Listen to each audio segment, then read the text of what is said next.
እንደምን ቆያችሁ የተከበራችሁ ተመልካቾቻችን ከከፋ ማህበረሰብ ሬዲዮና ቴሌቪዥን ድርጅት ከቴሌቪዥን ስርጭታችን የሰዓቱን ዜና ይዘንላችሁ ቀርበናል። ከዜናዎቹ ጋር ስንሽ ወንድሙ ነኝ። እስከ ዜናው ፍጻሜ አብራችሁ እንድትቆዩ የአክብሮት ግብዣችን ነው። ወደ አጫጭር ዜናዎች ስናልፍ በተጠናቀቀው በጀት ዓመት በክልሉ ከ18 ቢሊዮን ብር በላይ ገቢ መሰብሰቡን የደቡብ ምዕራብ ኢትዮጵያ ሕዝቦች ክልል መንግስት ገቢዎች ቢሮ አስታወቀ። የቢሮ ኃላፊዋ ወይዘሮ ህይወት አሰገድ እንዳሉት በበጀት ዓመቱ በእቅድ ከተያዘው 18.4 ቢሊዮን ብር ውስጥ ከ18.91 ቢሊዮን ብር በላይ ገቢ በመሰብሰብ የእቅዱን 98.2 በመቶ ማሳካት መቻሉን ገልጿል። ከአምናው ተመሳሳይ ወቅት ጋርም ሲነጻጸር የ8.3 ቢሊዮን ብር ብልጫ ወይም የ86 በመቶ እድገት አለውም ብለዋል። በዚህም የክልሉን መንግስት ለህዝብ ሁለንተናዊ ልማት መከናኛ የሚሆነውን ወጪ በገቢ የመሸፈን አቅም በተጠናቀቀው በጀት ዓመት 64 በመቶ ማድረስ መቻሉን ወይዘሮ ህይወት መናገራቸውን ከቢሮው የተገኘ መረጃ ያመላክታል። በክልሉ መንግስት በተመደበ 20 ሚሊዮን ብር 70 የታክስ ማዕከላትን በማደራጀት በ68 ማዕከላት ሙሉ በሙሉ በቴክኖሎጂ እንዲተሳሰሩ በማድረግ ከግብር ከፋዩ ከእጅ ንክኪ በጸዳ መልኩ ግብርና ታክስን መሰብሰብ ተችሏል ነው ያሉት ኃላፊዋ ወይዘሮ ህይወት።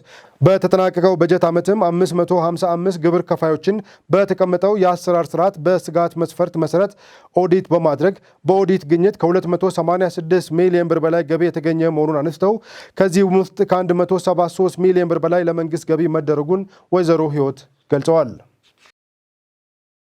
ቀይ ባህርን ያጣነው እኛ ስንጨቃጨቅ ጊዜ ጠብቀው ጣልቃ በመግባት መሻታችንን እንዳንከውን ባደረጉ ኃይሎች ነው አሉ ጠቅላይ ሚኒስትር ዶክተር አብይ አህመድ።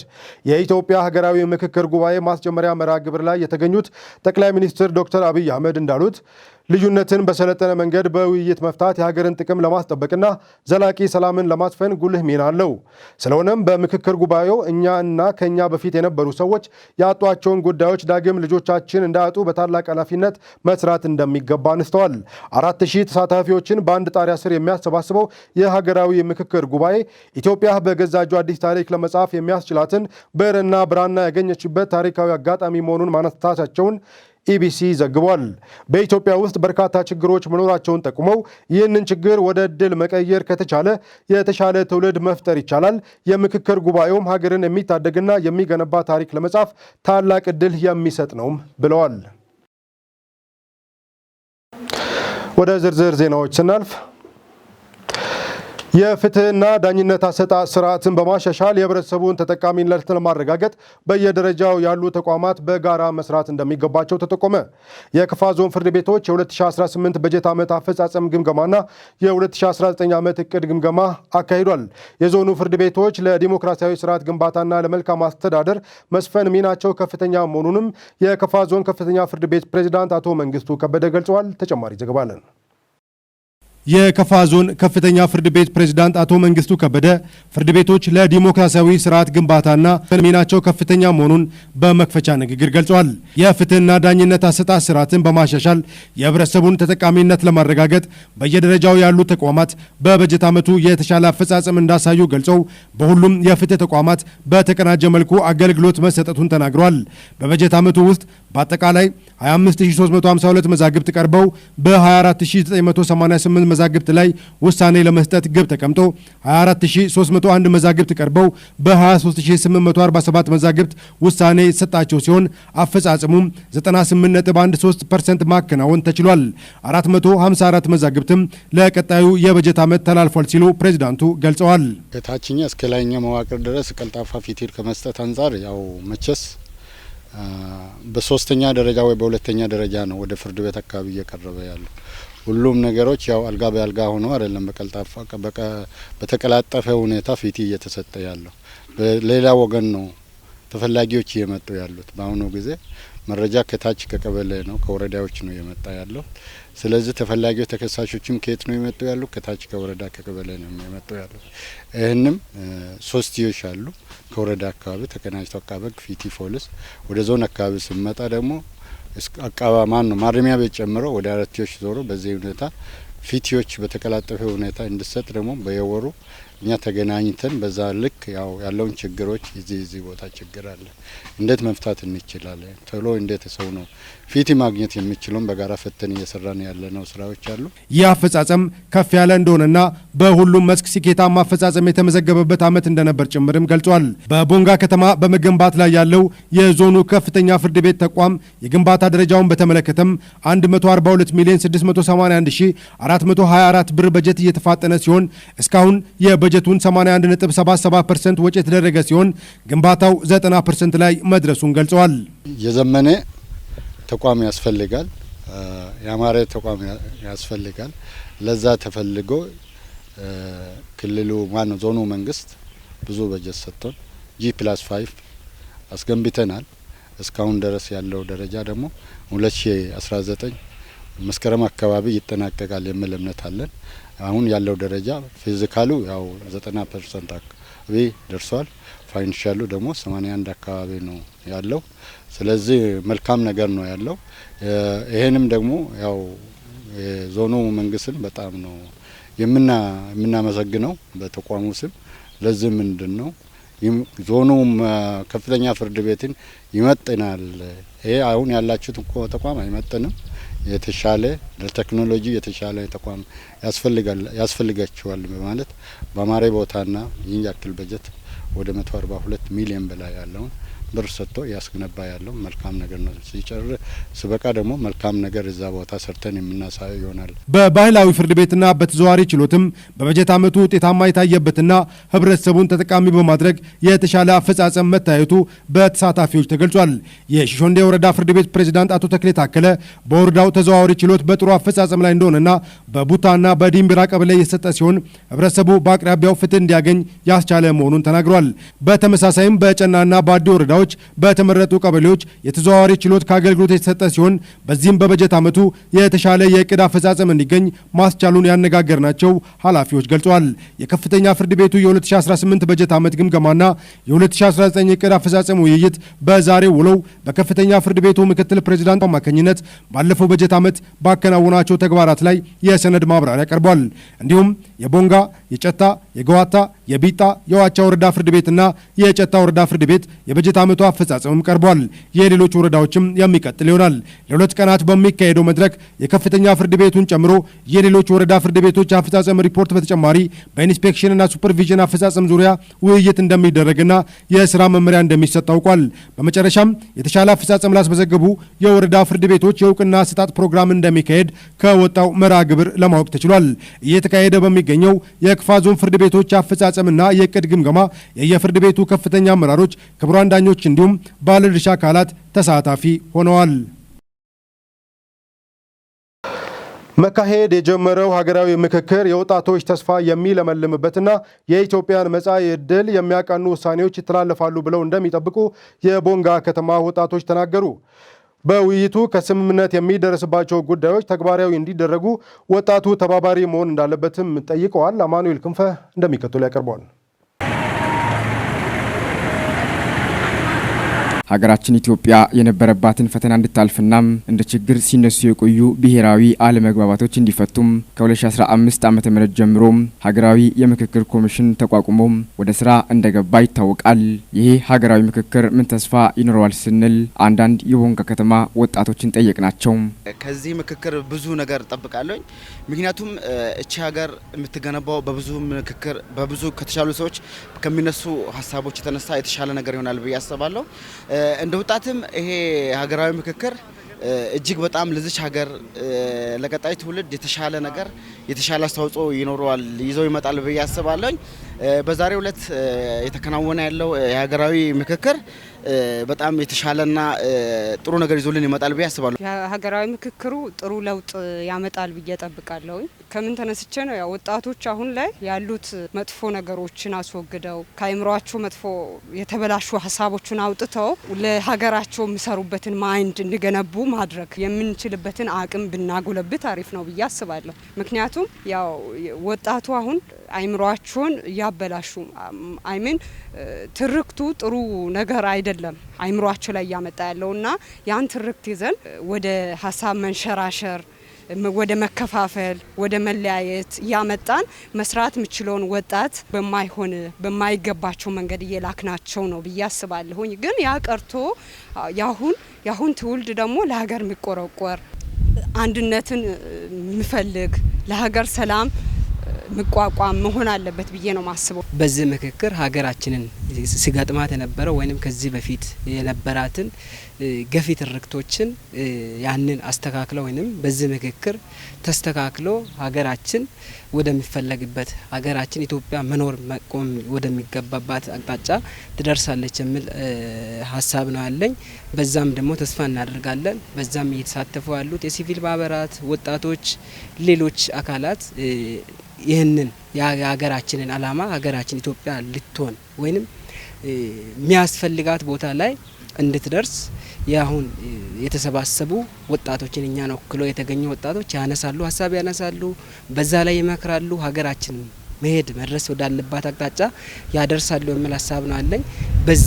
ከዚህ ቀደም የነበረው ከዚህ በኋላ ላለው ሀገራችንን እንዳለፈ አይነት ችግር እንደማይገጥማት ያንን ደግሞ የሚያስተካክሉ አካላት እኛን ወክሎ ከሚመለከታቸው አካላት የተወከሉ አካላት ቀርበው ሀገራችንን የወደፊት አላማዋን ወይም እጣ ፋንታዋን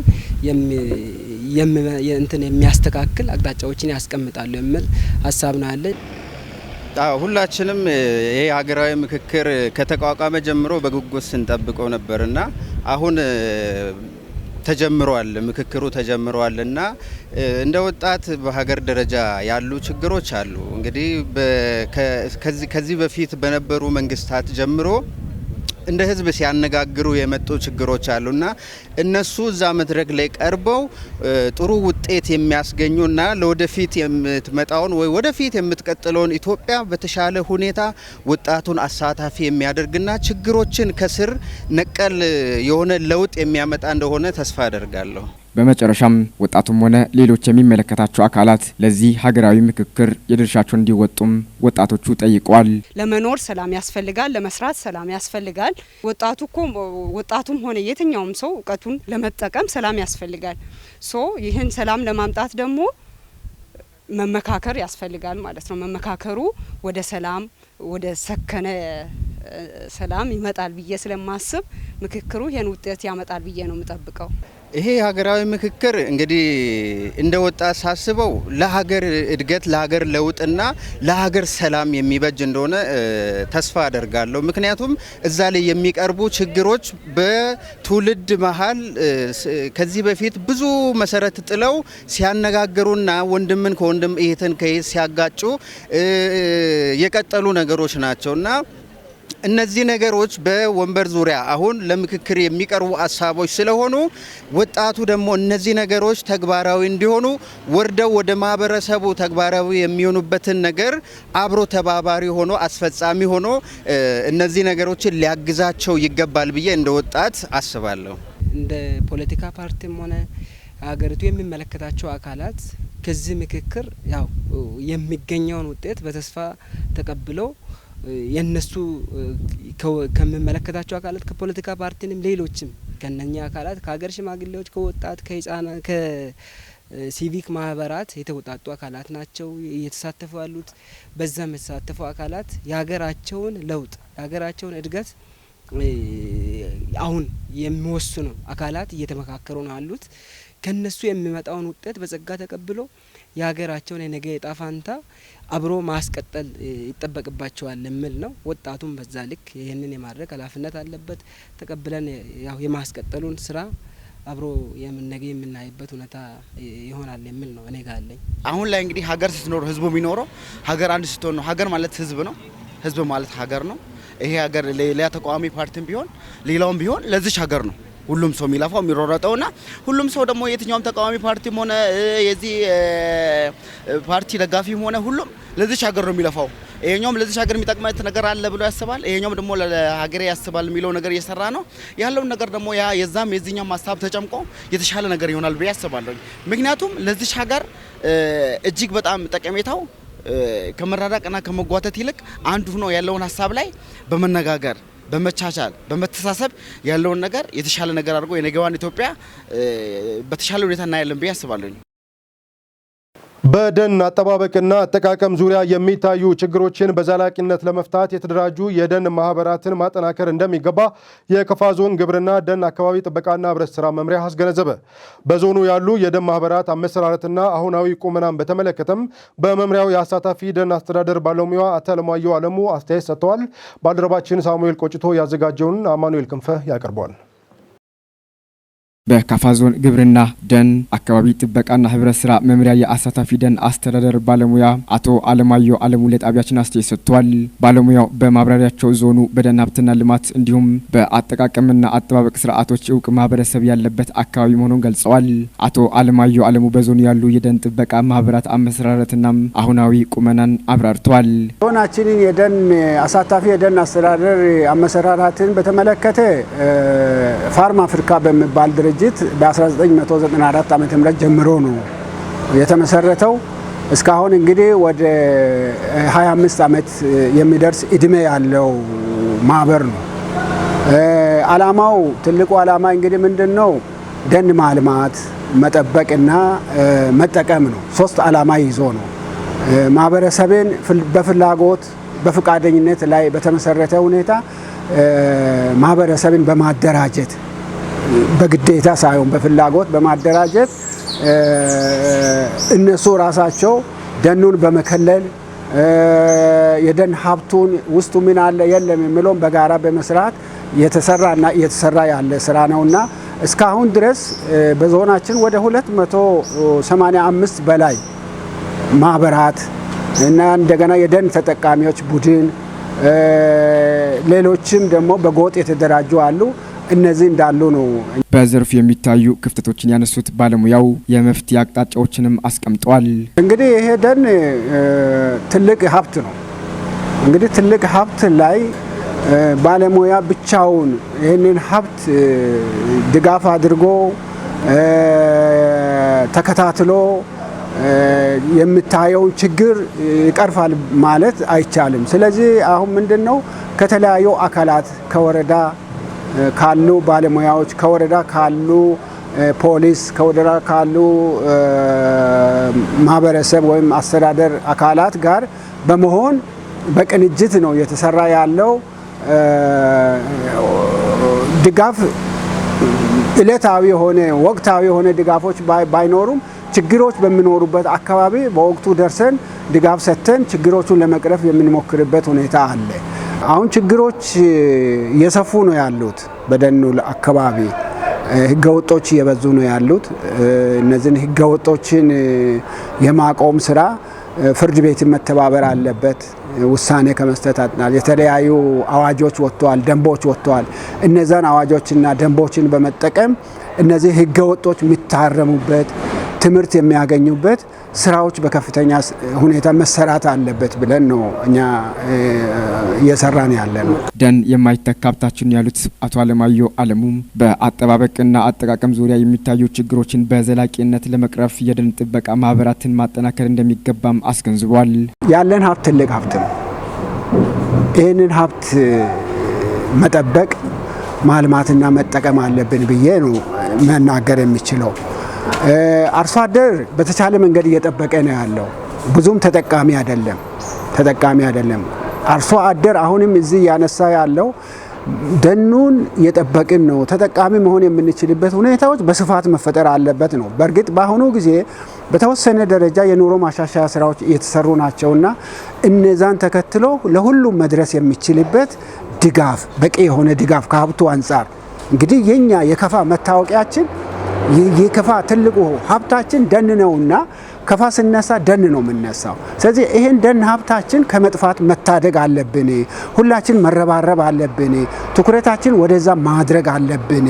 ይሄንን የሚመለከታቸው አካላት ከአስተዳደር ጀምሮ እስከ ታች እስከ ልማት ጣቢያ ያሉት ሁሉ ትኩረት ሰጥተው ቢጠብቁ ደናችንን ጠብቀን በአግባቡ መጠቀም እንችላለን። ለዚህ ትኩረት ይሰጥበት ነው።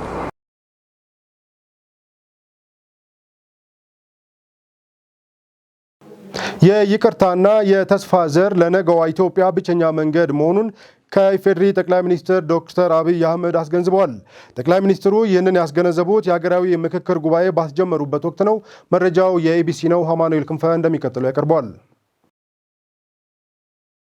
በታሪኳ በርካታ ውጣ ውረዶችን ያሳለፈችውም ሀገራችን ኢትዮጵያም ዛሬ ላይ የነገውን ብሩህ ተስፋ ለመቅረጽ በሚያስችላት ታሪካዊ ምዕራፍ ላይ ትገኛለች። በሀገራዊ ምክክር ጉባኤ ማስጀመሪያ መርሃ ግብር ላይ ጠቅላይ ሚኒስትር ዶክተር አብይ አህመድ ያስተላለፉት መልእክት የዚሁ አዲስ ምዕራፍ ዋነኛው ማሳያ ነው። ጠቅላይ ሚኒስትሩ በመልእክታቸው አብረን ተስፋን፣ ይቅርታንና በጋራ መኖርን እንትከል፣ በሀገር ውስጥ በሚደረጉ ውይይትናም ይቅርታ ችግሮቻችንን በመፍታት ሀገራችንን ከውጭ ጣልቃ ገብነት እንጠብቅ ሲሉም ጥሪ አቅርበዋል። ይህ ጥሪ ለሀገራዊ ህልውናችንና ለቀጣዩ ትውልድ እጣ ፈንታ ወሳኝ የሆነ ስትራቴጂካዊ ፍንጭ ነው። ማንኛውም ሀገራዊ ግንባታ የሚጀምረው ካለፈው ስህተት በመማርና ይቅርታን መሰረት በማድረግ ነው። ጠቅላይ ሚኒስትሩ ይቅርታንና በጋራ መኖርን እንትከል ሲሉ ያስተላለፉት መልእክትም ልዩነቶቻችንን በጠረጴዛ ዙሪያ የመፍታት ባህልን እንድናሳድግ ነው። ይቅርታ ካለፉት ቁስሎች መፈወሻና ወደፊት ለመራመድ የሚያስችል ድልድይ ነው። ተስፋ ደግሞ ወጣቱ ትውልድ በሀገሩ ላይ እምነት እንዲኖረውና የጋራ ራዕይ እንዲሰንቅ ያደርጋል። በጋራ መኖር ብዝሃነታችን ውበታችንና ጥንካሬያችን መሆኑን አምነን የምንቀበልበት እሴት ነው። የኢትዮጵያ ችግሮች መፍትሄ ሊያገኙ የሚችሉት በራሷ በኢትዮጵያውያን እጅ ብቻ ነው። ሀገራዊ የምክክር ጉባኤው የተቋቋመበት ዋና ዓላማም ይሄው ነው። በጠረጴዛ ዙሪያ በሀቀኝነት በግልጽነትና በሆደ ሰፊነት የሚደረጉ ውይይቶች በረጅም ዘመን የፖለቲካ ጉዟችን ውስጥ የፈጠሩትን አለመግባባቶች የመፍታት አቅም አላቸው። የሀገር ውስጥ ውይይት የዜጎችን ባለቤትነት የሚያረጋግጥና ዘላቂ ሰላምን የሚያሰፍን ብቸኛው መንገድ ነው። ችግሮቻችንን እኛው ራሳችን ካልፈተናቸው ማንም መጥቶ በልባችን የፈለግነውን ሰላም ሊሰጠን አይችልም። ታሪክ እንደሚያስተምረን የውጭ ኃይሎች ጣልቃ የሚገቡት የውስጥ አንድነት ሲላላና ክፍተቶች ሲፈጠሩ ነው። ጠቅላይ ሚኒስትሩ ሀገራችንን ከውጭ ጣልቃ ገብነት እንጠብቅ ሲሉ ያሳሰቡትም የሉዓላዊነታችን ዋስትና የውስጥ አንድነታችን መሆኑን ለማስታወስ ነው። እርስ በርስ ስንደማመጥ ስንወያይና ይቅር ስንባባል ለውጭ ኃይሎች የሚሆን ቀዳዳ አይኖርም። በዚህም የሀገራችንን ሉዓላዊነትና ክብር በጽኑ መሰረት ላይ መገንባት እንችላለን። ተስፋን፣ ይቅርታንና በጋራ መኖርን መትከል የጥቂቶች ድርሻ ብቻ ሳይሆን የሁሉንም ዜጋ ንቁ ተሳትፎ ይጠይቃል። ዛሬ በሀገራዊ ምክክሩ የምንዘራው የውይይትና የይቅርታ ዘር ነገ ለልጆቻችን የምናተርፈውን ሰላማዊ የበለጸገችና ሉዓላዊቷ የተከበረ ኢትዮጵያን ያረጋግጣል። ስለዚህ ሁላችንም ለዚህ ታላቅ ሀገራዊ ጥሪ እጃችንን እንዘርጋ ብለዋል ጠቅላይ ሚኒስትሩ።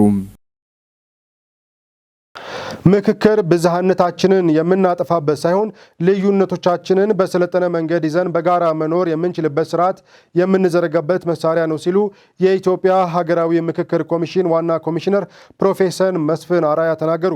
የኢትዮጵያ ሀገራዊ ምክክር ጉባኤ የመክፈቻ ስነስርዓት ጠቅላይ ሚኒስትር ዶክተር አብይ አህመድን ጨምሮ ከፍተኛ የመንግስት ስራ ኃላፊዎችና ተጋባዥ እንግዶች በተገኙበት ተከናውኗል።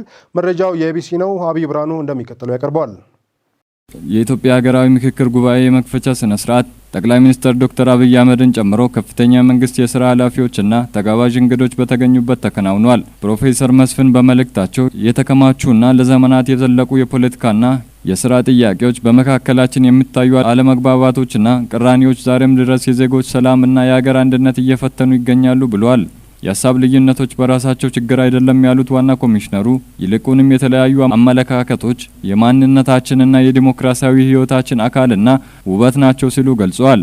ችግር የሚሆነው እነዚህ ልዩነቶች በምክክር ፈንታ በግጭት በመገለልና በኩርፊያ ወይም በኃይል ለመፍታት ሲሞከር ነው ሲሉ አመልክተዋል።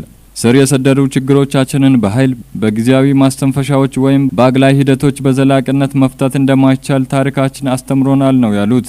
መፍትሄው ታማኝ፣ አካታች፣ ግልጽና ሳይንሳዊ የሆነ ሀገራዊ ምክክር ማካሄድ ነው ያሉት ፕሮፌሰር መስፍን ምክክር ብዝሃነታችንን የምናጠፋበት ሳይሆን ልዩነታችንን በሰለጠነ መንገድ ይዘን በጋራ መኖር የምንችልበት ስርዓት የምንዘረጋበት መሳሪያ መሆኑን አስረድቷል። በየጊዜው የሚመረቀዙ ትርክቶችና የታሪክ ጠባሳዎች እንዲሻሩና በጋራ የወደፊት እጣ ፈንታችን ላይ እንድንስማማ እድል የሚሰጠን ሀገራዊ ፈውስ መድረክ ነው ብለዋል። የኢትዮጵያ ሀገራዊ ምክክር ኮሚሽን የተሰጠውን ታላቅ ሀገራዊ ኃላፊነት ዳር ለማድረስ ከተቋቋመበት ጊዜ አንስቶ በርካታ ፈተናዎችን፣ ውስብስብ የዝግጅት ስራዎችን ሲያከናውን እንደቆየም አውስተዋል። የተከበራችሁ ተመልካቾቻችን ከከፋ ማህበረሰብ ሬዲዮና ቴሌቪዥን ድርጅት ከቴሌቪዥን ስርጭታችን ለሰዓቱ ያዘጋጀናቸው ዜናዎቻችን የእስካሁኖቹ ነበሩ። ከዜናዎቹ ጋር ትንሽ ወንድሙ አብሬያችሁ ቆይታ አድርጌያለሁ። ቀሪ የጣቢያችን መሰናዶዎች የሚቀጥሉ ይሆናል። በእኔ በኩል ሰላም።